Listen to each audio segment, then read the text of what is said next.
Переход на экологичное газомоторное топливо своим ориентиром региональные власти обозначили еще 1,5 года назад. Сыктывкар – пилотный проект в этой 5-летней стратегии. В столице Коми на линиях работает уже около 40 таких автобусов. Здесь установлена ключевая для региона газозаправка, поэтому 18 новеньких нефазов на Стефановской – эталон последовательности.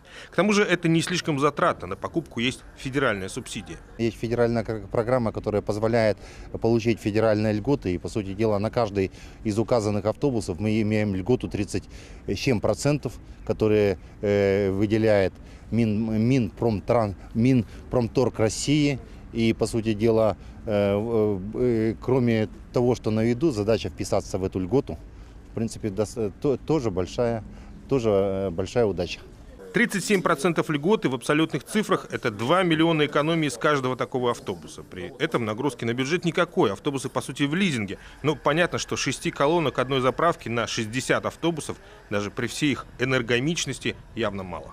Мы параллельно занимаемся вопросом строительства еще одной газомоторной заправки, для того, чтобы все те технические проблемы, которые возникали с наличием одной, все-таки снять.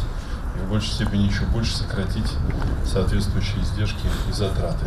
Мы приводим наши предприятия в устойчивое финансовое положение. Нам доверяет лизингодатель, наш надежный партнер, государственная транспортная лизинговая компания. Время заправки одного автобуса не больше 30 минут. Полных баков хватает на 370 километров, то есть заполняют баллоны эти белые автокрейсеры раз в сутки. Фронт работ для новобранцев автопарка уже определен. Самые по-коммерчески жирные маршруты. По рентабельности 3 маршрута у нас считаются такие привилегированными по пассажиропотоку: 18, 54 и 46.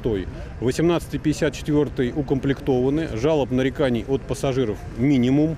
Бывают, но минимум. Интервалы движения соблюдаются очень строго. Установлен ГЛОНАСС. Сейчас на Эжвинском направлении сделано мобильное приложение. За месяц 3000 пользователей скачали это мобильное приложение. И сейчас можно, сидя дома, видеть, через сколько минут на данную остановку подойдет автобус. В апреле месяце в Эжве будет установлена первая в городе умная остановка.